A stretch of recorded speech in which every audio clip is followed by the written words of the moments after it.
بسم اللہ الرحمن الرحیم۔ السلام علیکم، میں ہوں حسان خان اور آپ دیکھ رہے ہیں شاندار تاریخ۔ ناظرین، 751 عیسوی میں عباسی خاندان کی مسلم فوج اور تونگ خاندان کی چینی فوج کے درمیان دی بیٹل آف تلاس دریائے تلاس کے کنارے شروع ہوئی۔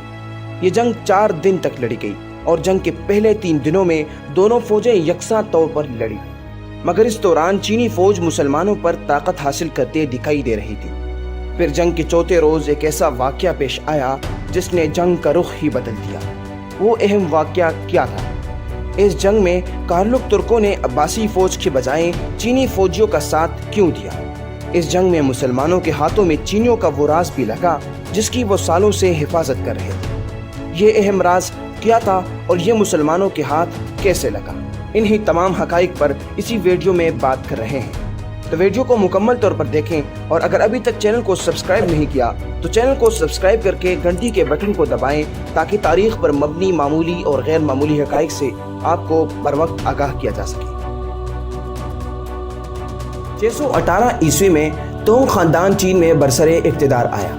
اس کی سربراہی شہنشاہ گاؤزو نے کی، جس نے شاہی خاندان کو چینی تہذیب کے اعلیٰ مقامات پر پہنچایا۔ اس کی قیادت میں تونگ خاندان نے مغرب کی طرف پھیلنا شروع کیا۔ اس کے نتیجے میں چینی شہر ثقافت کا ایک بین الاقوامی مرکز بن گیا، جہاں فن، علمی، مذہبی مراکز اور ثقافتی تبادلے کو فروغ ملا۔ اسی لیے تونگ خاندان کو کاسموپولیٹن ثقافت کا سنہری دور بھی سمجھا جاتا ہے۔ 629 عیسوی کے موسم سرما میں جنرل لیجنگ کی سربراہی میں تونگ سلطنت نے مشرقی ترک خیگانات کے خلاف ایک مہم کی قیادت کی اور 630 عیسوی تک ترک رہنما الی کاغان کو پکڑ لیا۔ سن 657 عیسوی میں تونگ خاندان کے جرنیلوں کے تحت مغربی ترک خیگانات کو بھی فتح کیا گیا۔ اسی طرح جب انہوں نے ایک اور فوجی مہم کی قیادت کی اور مغربی ترک خیگانات کے حکمران اشنا ہیلو کو پکڑ لیا، اس کے نتیجے میں تونگ خاندان نے مغربی ترک خیگانات کے زیر کنٹرول تمام علاقوں پر حکمرانی حاصل کی۔ سن 715 عیسوی تک تونگ خاندان نے اپنے آپ کو وسطی ایشیا میں سب سے بڑے چینی ریاست کے طور پر قائم کیا اور عظیم ہون خاندان کی میراث کا مقابلہ کیا۔ دوسری طرف مروان اول کی قیادت میں، جس نے مشرقی رومی سلطنت اور ساسانی سلطنت دونوں کو شکست دی، وہ ایک وسیع سلطنت قائم کرنے میں کامیاب ہو گیا اور اسپین سے لے کر وسطی ایشیا تک، عرب سے لے کر کفکاز تک اور اس سے بھی زیادہ تر علاقوں پر کنٹرول حاصل کیا۔ وسطی ایشیا کے ترکوں کے خلاف کئی مقامی مسلح تنازعات کے بعد اموی خلافت نے ٹرانسوکسیانا کے بیشتر حصے پر کنٹرول حاصل کیا، اور اس کا مطلب یہ تھا کہ عظیم تونگ سلطنت اور ناقابل یقین اموی سلطنت نے شاہراہ ریشم کے علاقے پر مشترکہ کنٹرول حاصل کیا، جو کہ ایک تجارتی راستہ ہے جو کہ اس وقت چین سے منسلک تھا۔ سن 710 عیسوی تک اموی خلافت اور چینی سلطنت کے درمیان تنازعات شروع ہو چکے تھے۔ خیال کیا جاتا ہے کہ پہلی جنگ وسطی ایشیا کے وادی فرغانہ میں ہوئی اور تبتی فوج کی مدد کے باوجود مسلمان یہ تنازعات جیتنے میں ناکام رہے۔ جیسے ہی امویوں نے اپنے توسیعی راستے کی منصوبہ بندی کی، چینی حکومت نے مسلم دنیا کو کمزور کرنے کے لیے ایک اور تصادم کا منصوبہ بنا دیا۔ انہوں نے وادی فرغانہ میں جنگ کے 2 سال بعد عربوں اور تبتیوں کے خلاف کارلک کرائے کے فوجیوں کی فوج بھیجی۔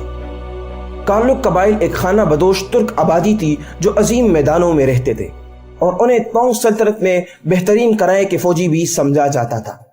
تونگ سلطنت کے تنازعات کے ساتھ ساتھ اموی خلافت کو بھی کئی بغاوتوں کا سامنا کرنا پڑا۔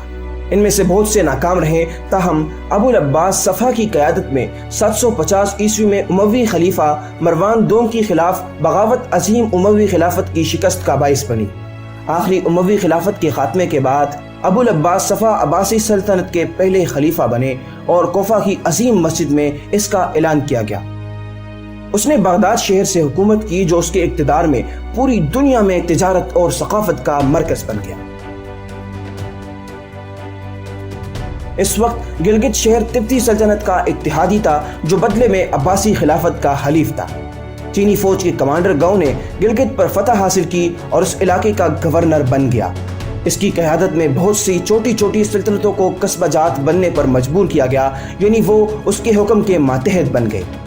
اس کے قوانین نے 750 عیسوی کے موسم بہار میں عباسیوں کے زیر کنٹرول ریاست تاشقند پر قبضہ کر کے ریاست فرغانہ اور ریاست تاشقند کے درمیان جھگڑوں کو بھی ختم کر دیا۔ تاشقند کے شہزادوں کو شکست ہوئی، عباسی جنرل زیاد بن صالح فرار ہو کر سمرقند چلا گیا اور تونگ فوج کو تحلیل کرنے کی کوشش میں مشرق کی طرف بڑھنے کے لیے فوجیں مقرر کیے گئے۔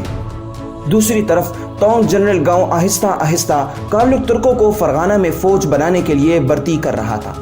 751 عیسوی تک دونوں فوجیں بالآخر کرغزستان اور قازقستان کے جدید دور کے سرحد کے ساتھ مل گئی۔ چینی ذرائع کے مطابق خلافت عباسیہ کے تقریباً 2 لاکھ فوجی تھے، جبکہ چینی فوج کے پاس صرف 30,000 قصبہ جنگجو تھے۔ تاہم عرب ذرائع سے جنگ کے ابتدائی بیانات میں بتایا گیا ہے کہ دونوں طرف سے 1 لاکھ فوجیوں کا اندازہ لگایا جا سکتا ہے، جس میں چینی فوج میں کارلوک کرائے کے فوجی بھی شامل تھے۔ عباسی جنرل زیاد بن صالح نے عرب کے ساتھ ساتھ تبتی سلطنت اور ترک خیگانات کے اتحادیوں کو بھی تعینات کیا تھا، جبکہ تونگ جنرل گاؤں نے زیادہ تر چین سے فوجیوں کو تعینات کیا اور اس میں فرغانہ اور کارلوک ترکوں کے کچھ اتحادی فوجی بھی شامل تھے۔ 751 عیسوی کے دوسرے نصف میں عباسی خاندان کی مسلم افواج اور تونگ خاندان کی چینی فوج کے درمیان دی بیٹل آف طلاس دریائے طلاس کے کنارے شروع ہوئی۔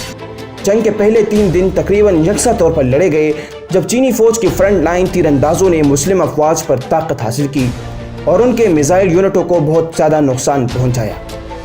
عباسی فوج کے اپنے نیزہ بازوں کی پوزیشن کو محاذوں کی طرف موڑنے کے باوجود مسلم افواج اب بھی اپنے ہم منصبوں پر طاقت حاصل کرنے میں ناکام رہے، کیونکہ جنرل گاؤں کی نیزہ بازوں کی فوج کے پاس نسبتاً بہتر ہتھیار تھے اور وہ بھاری زخموں کو بھی برداشت کر سکتے تھے۔